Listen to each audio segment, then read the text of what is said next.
ये movie suspense और thriller से भरपूर है। इस मूवी का नाम है कोलाई, मतलब है हत्या। मूवी की शुरुआत में हम दो लोगों को देखते हैं जिनमें से एक के पास बंदूक थी और वो दूसरे आदमी को गोली मार देता है। इसके बाद हमें 2 हफ्ते पहले का सीन दिखाया जाता है। यहाँ हम एक बहुत बड़े घर को देखते हैं जहाँ घर की नौकरानी घर में काम करने के लिए आती है, मगर वो देखती है कि उसकी मालकिन को किसी ने मार डाला है। उस लड़की का नाम था लैला। वो एक प्रोफेशनल सिंगर और मॉडल थी, लेकिन उसके साथ आखिर ऐसा हुआ क्या कि उसकी जान चली गई। इसके लिए आपको पूरी कहानी जाननी होगी। 6 महीने पहले लैला को अपनी सिंगिंग के लिए वॉइस ऑफ इंडिया का खिताब मिला था, जिसे पाकर वो बहुत खुश थी। प्रेजेंट डे में हम देखते हैं कि लैला के मर्डर इन्वेस्टिगेशन करने के लिए पुलिस ऑफिसर संध्या को इंचार्ज बनाया जाता है, जिसे कहा जाता है कि केस को जल्दी से जल्दी सॉल्व करे और साथ ही विनायक सर की भी मदद ले।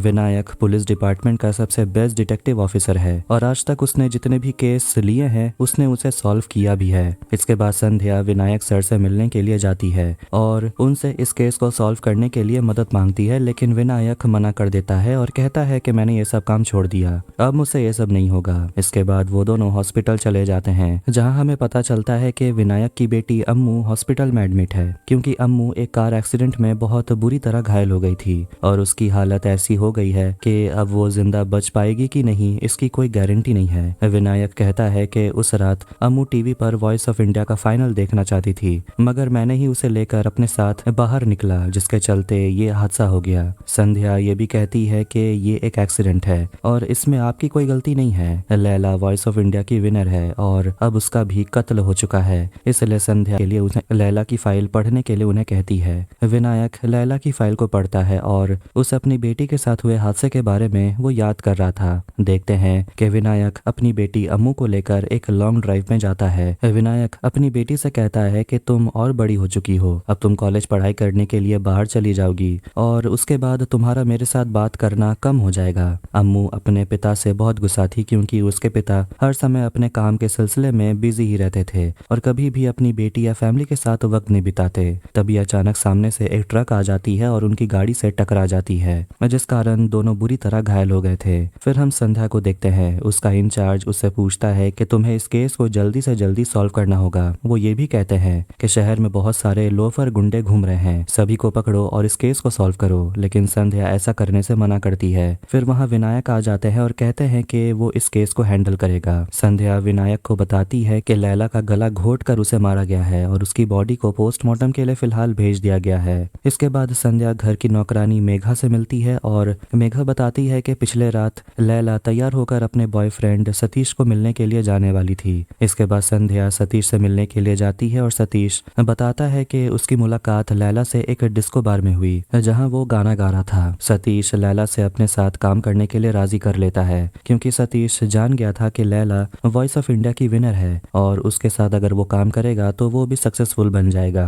दोनों एक दूसरे के साथ काम करने लगते हैं और गाने की शूटिंग करते हैं और धीरे धीरे दोनों के बीच नजदीकियां भी बढ़ने लगती हैं। फिर एक रात सतीश लैला को डिनर के लिए बाहर लेकर जाता है। सतीश संध्या को बताता है कि उस रात मेरी गाड़ी खराब हो गई थी, मैं टैक्सी से लैला को घर पहुंचाया था, लेकिन सतीश जब लैला को घर छोड़कर वापस जा रहा था तब उसके कमरे से चिल्लाने की आवाज आई थी। सतीश सिक्योरिटी के साथ कमरे के बाहर पहुंच जाता है और लैला को दरवाजा खोलने के लिए कहता है, लेकिन अंदर से लैला कहती है कि मैं एक परछाई को देखकर डर गई। सतीश को वो घर जाने को बोलती है। सतीश वहां से चला जाता है। इसके बाद संध्या सिक्योरिटी गार्ड से पूछताछ करती है और सिक्योरिटी गार्ड बताता है कि उस रात सतीश मैडम को छोड़ने के लिए घर आया था और अंदर से चिल्लाने की आवाज भी आई थी, लेकिन सतीश के जाने के बाद मुझे लैला मैडम की आवाज कुछ अजीब लगी, इसलिए मैं वापस कमरे की तरफ चेक करने के लिए गया। तभी मुझे अंदर एक आदमी की आवाज सुनाई दी थी, वो आदमी बाहर ही नहीं निकला। ये सुनकर संध्या चौंक जाती है और कहती है कि वो आदमी अंदर आया भी नहीं और बाहर भी नहीं निकला, ऐसा कैसे हो सकता है। पास ही में एक इमरजेंसी दरवाजा है जिससे सिर्फ अंदर से ही खोला जा सकता है और खुलते ही एक अलार्म बजता है। सिक्योरिटी बताता है कि यहाँ लैला का मैनेजर उसे मिलने के लिए आया था और ये आदमी अपने आप को लैला का मैनेजर बताता है, जो कि है नहीं, और उसका नाम बबलू है। लैला के कमरे के अंदर आने के बाद विनायक और संध्या चारों ओर छानबीन करने लगते हैं और वहाँ उन्हें एक तिजोरी मिलती है जो खुली हुई थी। विनायक बताता है कि ये तिजोरी तोड़ा नहीं जा सकता,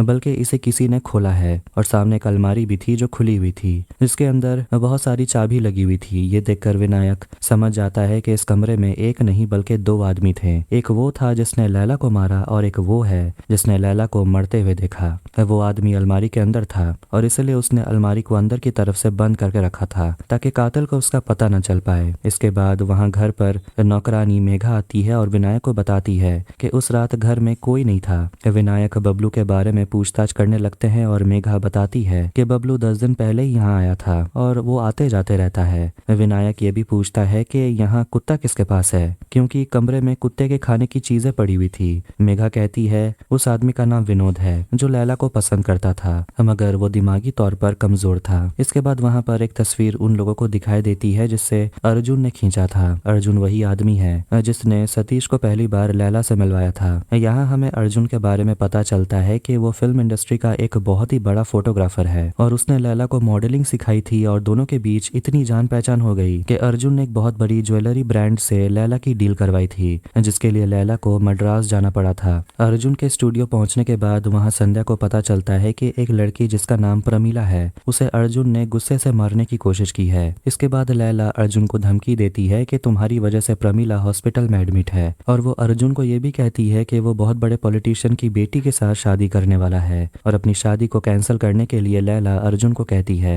इसके बाद जब संध्या और विनायक अर्जुन से पूछताछ करने के लिए आते हैं, अर्जुन बताता है कि लैला उसकी बहुत अच्छी दोस्त थी। वो ये भी कहता है कि प्रमीला एक ड्रग एडिक्ट थी और वो मुझे बिल्कुल भी नहीं पसंद और उसी दिन हमारा भी झगड़ा हो गया था, जिसके कारण प्रमीला का सिर एक दीवार पर लगने से वो घायल हो गई थी और इसीलिए मेरा और लैला के बीच झगड़ा हो गया था। इस झगड़े को सुलझाने के लिए लैला ने मुझे पीछे वाले कमरे से घर बुलाया, लेकिन पीछे का दरवाजा बंद था। अर्जुन लैला को फोन करने की भी कोशिश करता है, लेकिन फोन में किसी आदमी की आवाज आ रही थी। संध्या समझ जाती है कि अगर लैला ने फोन नहीं उठाया था तो अर्जुन को किसकी आवाज सुनाई दे रही थी। विनायक समझ जाता है कि अर्जुन ने लैला को नहीं मारा बल्कि कोई और है जो लैला के घर पे था। इसके बाद संध्या और विनायक विनोद से मिलने के लिए चले जाते हैं, जहां विनोद से पूछताछ करने के बाद विनोद बताता है कि लैला मेरी बेस्ट फ्रेंड थी और उसका सतीश के साथ अफेयर चल रहा था। लैला ने विनोद को सतीश का एक राज बताया था कि एक रात जब लैला अपने हाथों में एक टैटू बनवा कर आई थी, उस टैटू को देखकर सतीश चौंक गया था और बार बार यामिनी का नाम ले रहा था। संध्या विनोद से पूछती है कि आखिर लैला को मार कौन सकता है। विनोद बताता है कि मैं जानता हूँ कि लैला को कौन मार सकता है। वो अपने कंप्यूटर में एक आदमी का फोटो दिखाता है जिसका नाम आदित्य है। जब लैला वॉइस ऑफ इंडिया की विनर बनी थी तब आदित्य पहली बार लैला से मिला था और उसी ने लैला को मॉडलिंग करने के लिए कहा था, क्योंकि आदित्य जानता था कि लैला मॉडलिंग में बहुत आगे जाएगी। लैला आदित्य का प्रपोजल एक्सेप्ट कर लेती है और उसके ऑफिस चली जाती है, जहां आदित्य की बॉस लैला से मिलती है और बॉस लैला को समझाती है कि अगर तुम्हारे शरीर में चर्बी आ गई तो तुम्हारा करियर खत्म हो जाएगा। फिर एक दिन आदित्य एक कॉन्ट्रैक्ट साइन करवाने के लिए लैला को अपने साथ होटल बुलाता है।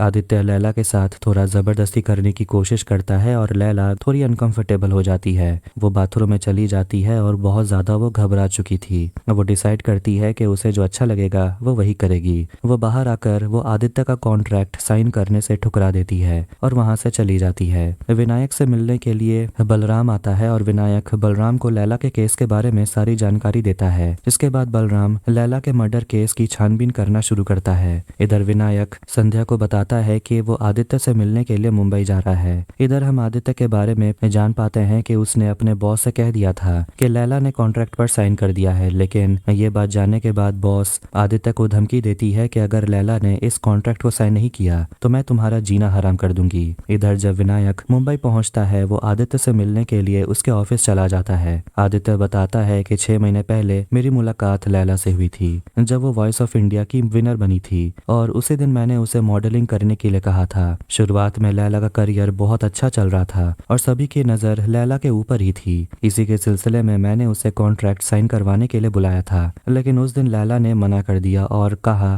कि उससे ये सब नहीं होगा। वो कहकर वो वहां से चली गई थी। फिर उसे ढूंढने के लिए मैं मद्रास चला गया, जहां मेरी मुलाकात बबलू सिंह से हुई और बबलू ने ही मुझे लैला से मिलने में मदद की थी। फिर एक रात पीछे के दरवाजे से जब मैं लैला के घर पहुंचा तो मैंने देखा कि लैला पहले से ही मर चुकी थी। ये सब देखकर आदित्य वहां से किसी को बिना बताए चला जाता है। फिर एक दिन जब आदित्य अपने ऑफिस में अकेला बैठा हुआ था, उसे अपने करियर के बारे में बहुत चिंता हो रही थी। उसे बबलू का फोन आता है और वो उसे ब्लैकमेल करने की कोशिश करता है। बबलू कहता है कि मैं जानता हूँ कि लैला का मर्डर तुमने किया और इसके लिए तुम्हें मुझे 1 करोड़ रुपए देना होगा, नहीं तो मैं पुलिस को जाकर सब कुछ बता दूंगा। आदित्य ये सब के बाद और घबराने लगता है, जिस कारण आदित्य अपने आप को ही मार डालता है। इधर विनायक को फोन आता है और उसे पता पता चलता है कि अम्मू की हालत और ज्यादा खराब होते जा रही है। डॉक्टर विनायक को समझाते हैं कि अम्मू अभी ठीक है, लेकिन उसे बहुत दर्द होता है। डॉक्टर ये कहते हैं कि अम्मू को आजाद कर देना चाहिए क्योंकि अम्मू की हालत बहुत नाजुक है और उसे बहुत कष्ट हो रहा है, इसीलिए अच्छा यही होगा कि उसे आजाद कर दिया जाए। लेकिन विनायक ऐसा करने से मना करता है और ये सब सोचकर वो बहुत दुखी हो जाता है क्योंकि वो अपनी बेटी को इस हालत में नहीं देख पा रहा था। और फिर कुछ दिनों के अंदर अम्मू मर जाती है। विनायक और उसकी बीवी बहुत रोने लगते हैं और इधर संध्या को बबलू का पता मिल जाता है और बबलू को पकड़कर पुलिस स्टेशन वो लोग चले जाते हैं। बलराम विनायक को फोन करके बताता है कि 12 साल पहले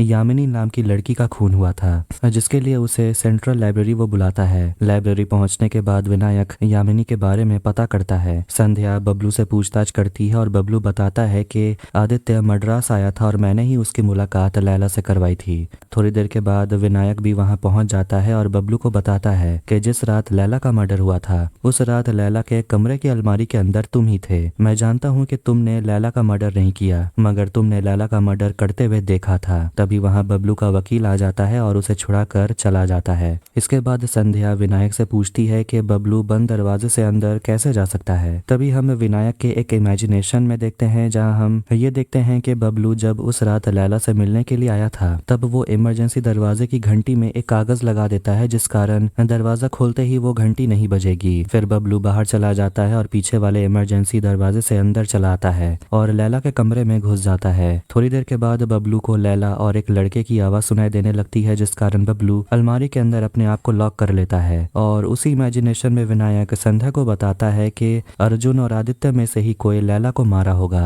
अगर अर्जुन ने लैला को मारा है तो उस रात पहले अर्जुन लैला के घर आया था और वो लैला को धमकी देने लगता है क्योंकि लैला अर्जुन को धमकी दी थी क्योंकि उसने प्रमीला को मारने की कोशिश की। अर्जुन लैला का गला घोंटकर उसे मार देता है। तभी आदित्य बाहर आ जाता है और अर्जुन एक दीवार की दूसरी तरफ छुप जाता है। आदित्य जैसे ही अंदर आता है वो लैला को मरा हुआ देखकर वह बबलू को फोन करने लगता है और उसी की आवाज बाहर सिक्योरिटी सुन लेता है। फिर जब सिक्योरिटी वहां से जा रहा था चुपके से अर्जुन बाहर निकलता है और पीछे वाले इमरजेंसी दरवाजे से बाहर चला जाता है और आदित्य को बाहर जाता देख विनोद देख लेता है और वो लैला के घर की ओर दौड़ता है। फिर विनायक अपना इमेजिनेशन बदलता है और कहता है कि अगर ये खून आदित्य ने किया होता तो क्या होता। उस रात पहले अर्जुन लैला से मिलने के लिए आया था और अपने और प्रमीला के बीच हुए हाथापाई लैला को समझाने लगता है। फिर वहां आदित्य आता है, जिस कारण अर्जुन वही कमरे में छिप जाता है और आदित्य आते ही लैला को समझाने लगता है कि अगर उसने वो कॉन्ट्रैक्ट साइन नहीं किया तो उसकी जिंदगी बर्बाद हो जाएगी। लैला कॉन्ट्रैक्ट में साइन करने से मना कर देती है, जिस कारण आदित्य बहुत ज्यादा गुस्सा हो जाता है और लैला का गला घोंटकर उसे मार डालता है और चुपके से कमरे से बाहर निकलकर वहां से चला जाता है। थोड़ी देर बाद अर्जुन भी वहां से चला जाता है और आदित्य को बाहर जाता हुआ देख विनोद उसे देख लेता है और लैला की घर की ओर दौड़ता है। ये सब सोचने के बाद संध्या कहती है कि लैला का खून विनोद भी तो कर सकता है। विनायक कहता है कि अगर विनोद वहां पहुंचा तो बबलू लैला के कमरे में सारा पैसा लेकर इमरजेंसी दरवाजे से भाग गया था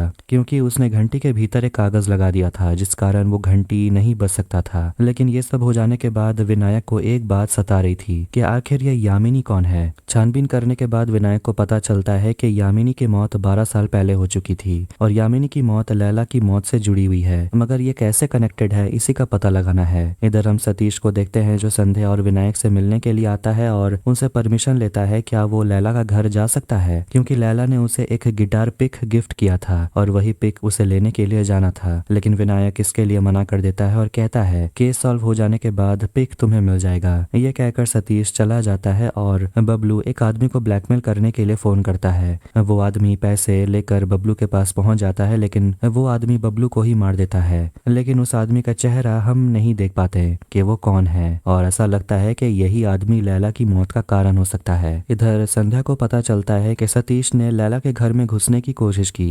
ये बात विनायक को वो बताती है और विनायक कहता है कि सतीश पिक लेने के लिए लैला के घर नहीं गया क्योंकि उसे कुछ और ही चाहिए था।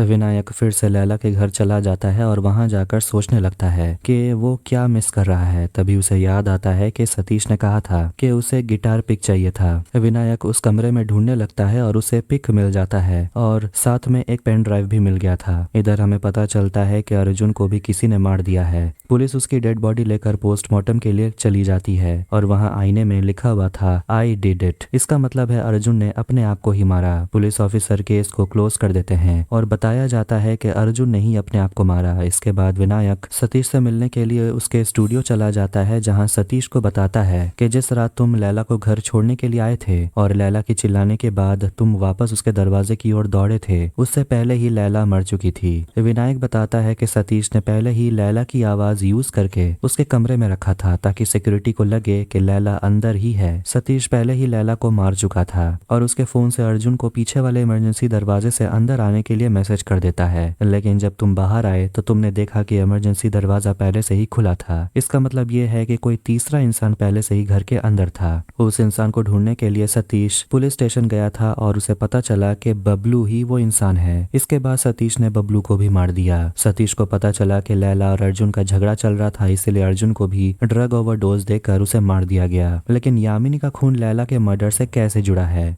विनायक बताता है कि सतीश ने ही यामिनी को फोन किया और ये बात लैला जानती थी, इसलिए सतीश ने लैला का खून किया। यहाँ हमें पता चलता है कि यामिनी सतीश की बहन थी। सतीश बताता है कि दुनिया में किसी का खून करना एक अद्भुत अनुभव है और इस अनुभव का सुख लेने के लिए बचपन में यामिनी लुका छुपी का खेल खेल रही थी। यामिनी अपने आप को एक संदूक के अंदर बंद कर दी थी और सतीश उसे ढूंढने की कोशिश करता है। पता चलता है कि यामिनी एक संदूक के अंदर छुपी हुई है। सतीश उस संदूक को बंद कर देता है और 12 घंटे के अंदर यामिनी का दम घुटकर उसकी वहीं मौत हो जाती है और तब से यामिनी हमेशा सतीश की यादों में ही रहती है और उसकी जगह अब कोई नहीं ले सकता। सतीश बताता है कि जब से मैं लैला से मिला हूँ तब से वो यामिनी के बारे में पूछती रहती थी। फिर एक दिन यामिनी मेरे सपने में आती है और कहती है कि हम दोनों के बीच तुम्हें एक को चुनना होगा। इसीलिए सतीश ने लैला को मार डाला। इसके बाद पुलिस ऑफिसर प्रेस वाले को बता देते हैं कि आदित्य ने ही लैला को मारा था और अपने आप को बचाने के लिए ही उसने खुद को मार डाला। इसके बाद लैला का मर्डर केस बंद कर दिया गया था और इधर विनायक संध्या को ही पेन ड्राइव देता है और लैला की ऑडियो सुनाता है। ऑडियो सुनने के बाद संध्या को भी यकीन हो जाता है कि लैला का खून सतीश ने ही किया था।